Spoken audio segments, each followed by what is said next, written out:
Hi there, we are here today to record our additional video about advertising startups and how to grow them in 2023. My name is Anastasia Kazakova. I'm a Chief Commercial Officer at RedTrack's advertising platform.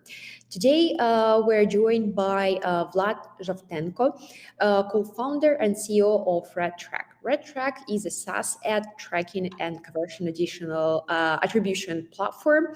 It provides marketers with a real-time information on their statistics. Vlad is here to share his experience as a founder of a startup and just to share his startup's main goal with us.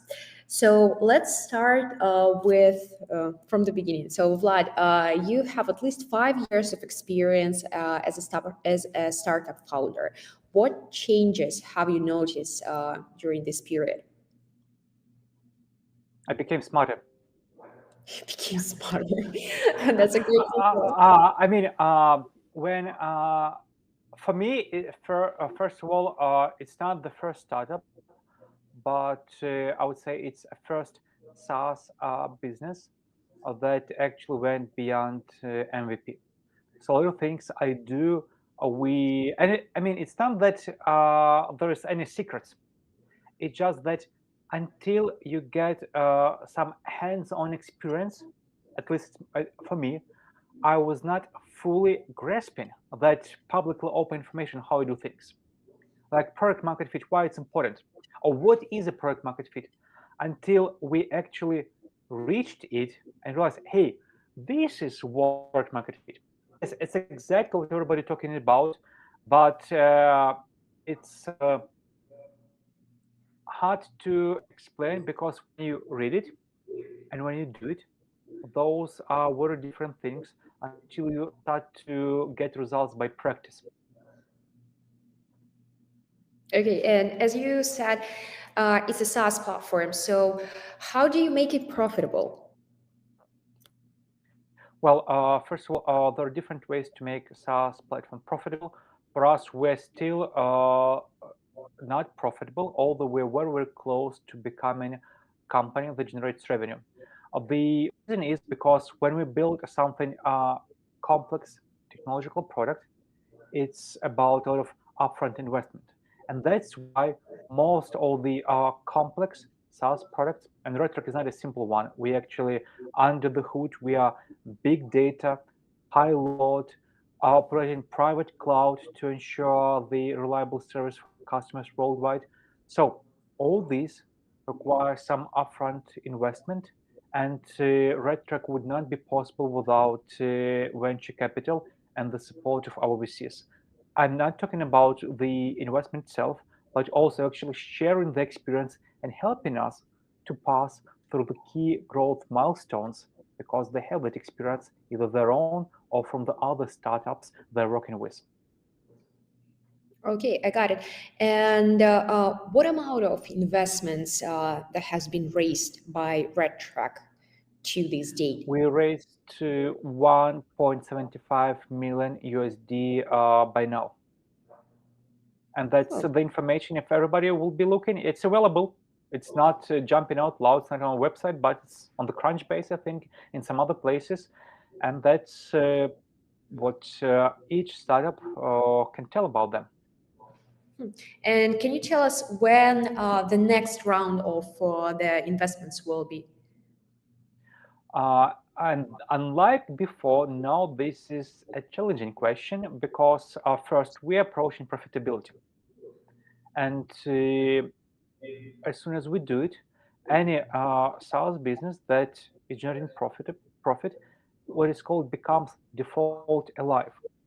And right now on the market, the investment conditions are not the most favorable. By the most favorable, we're talking about the typical what's called like multiples, like how the SaaS would be valued. So for us, being able to maintain acceptable growth for some time would allow us to delay the moment we want to get the next round of investment and significantly accelerate our growth. We know why we need the money, we know how to apply them, but we think that moment for us would probably happen when we'll reach 2.5 millions in annual recurring revenue. And that means that for that, we need to grow 2 times from where we are now. Hmm. And as you said, where do you need money? And can you explain more, like how do you use the investments? Like, what is the biggest part of like the cost that you are covering with these investments? Like, how do you plan on using them in the future as well? Well, that's uh, I don't know the right answer to this question, right? Probably, and I would not advise everybody to take it as a ultimate truth. I'll just share my personal experience. So, how we knew that as a company, this is our burn rate, and burn rate is how much money we spend after generating revenue, and this is the tempo with which we're growing until we can reach a next milestone and attract next round of investment, or in the case we have right now, reach profitability. So the question was how much money we need to maintain the burn rate we have or want to have until we reach that milestone.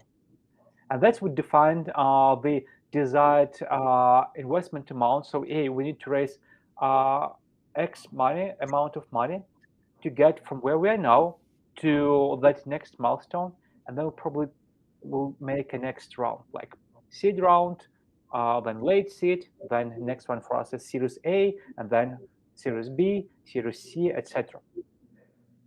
Got it. Are there any differences between the European and United States startup cultures? I think they are very, very significant. It's hard to explain because I'm more like on this side of the pond, and we see how things are going in Europe.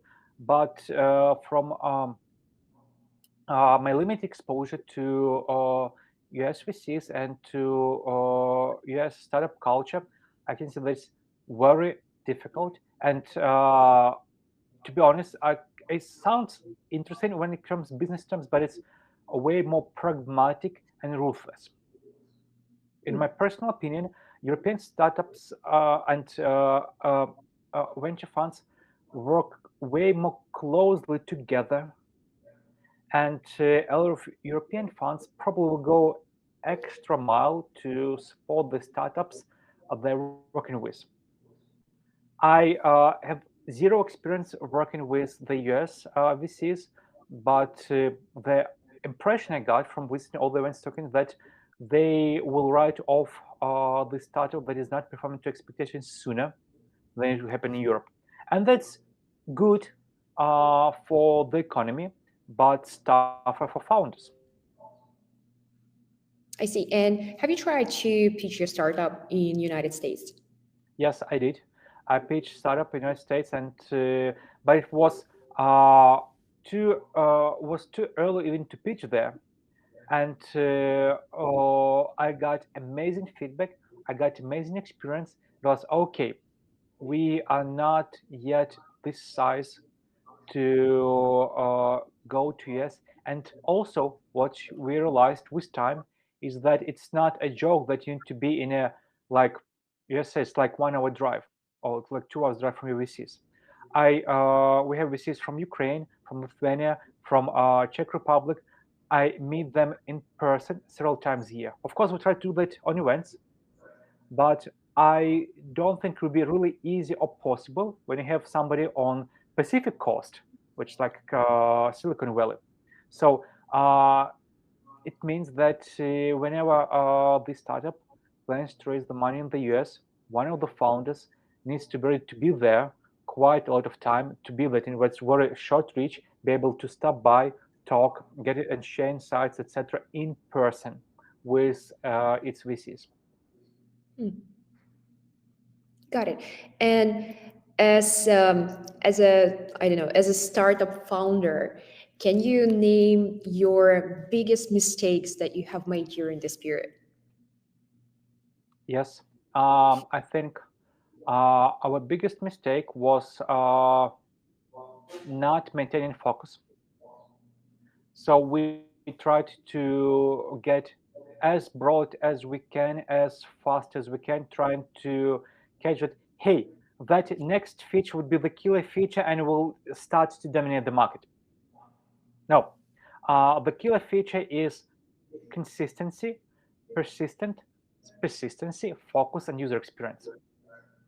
If you need to do what your customers needs and deliver and get that what I can clearly understand now, but was not actually getting product market fit. You need to, and that starts with creating amazing user experience. And that was actually our second mistake. We underestimated the negative impact towards our customers' user experience that will happen when we released a new version of the user interface February last year. And that caused us significant delay while we're fixing all the mistakes we made in that transition, because we don't want to roll back.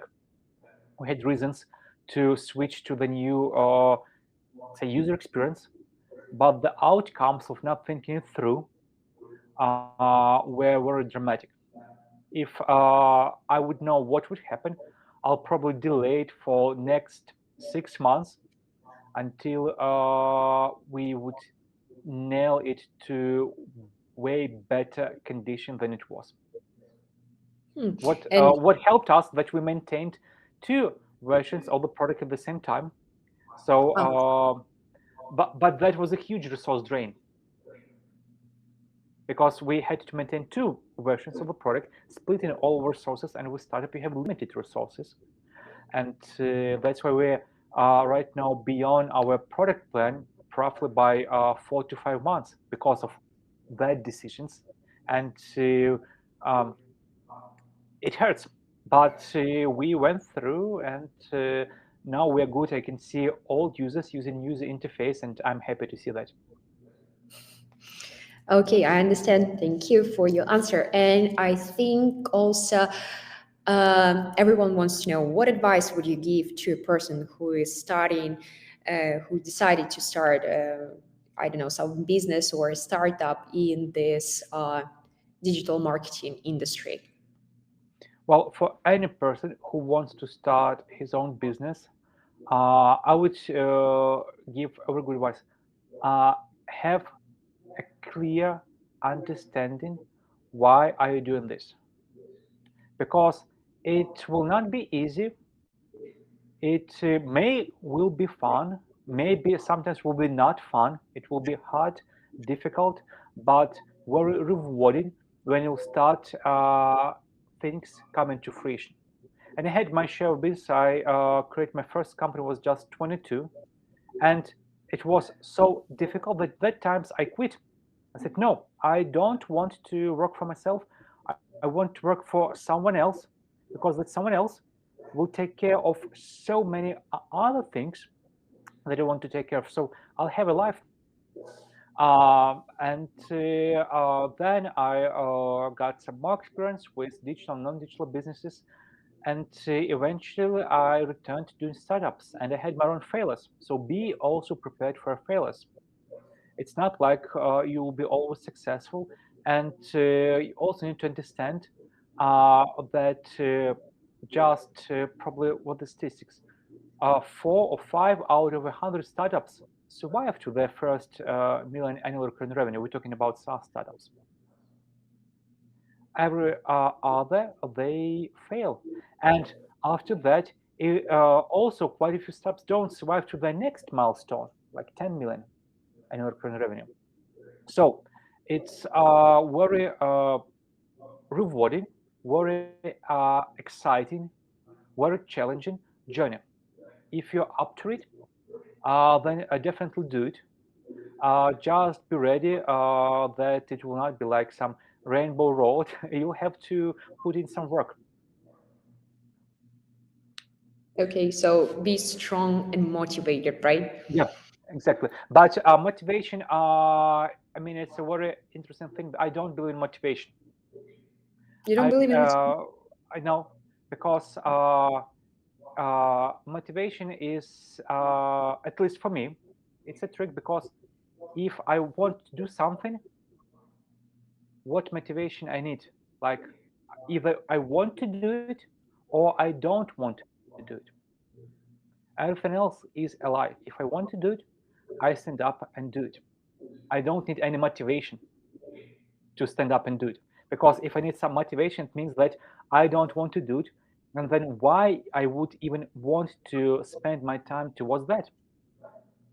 So it's a big trick, and I know it's a very controversial subject, especially if I talk to people. I try to motivate people, but in essence, I just try to explain them what's going on, why we as a company do that. So they want to do it, because everything else is not a longer-term solution.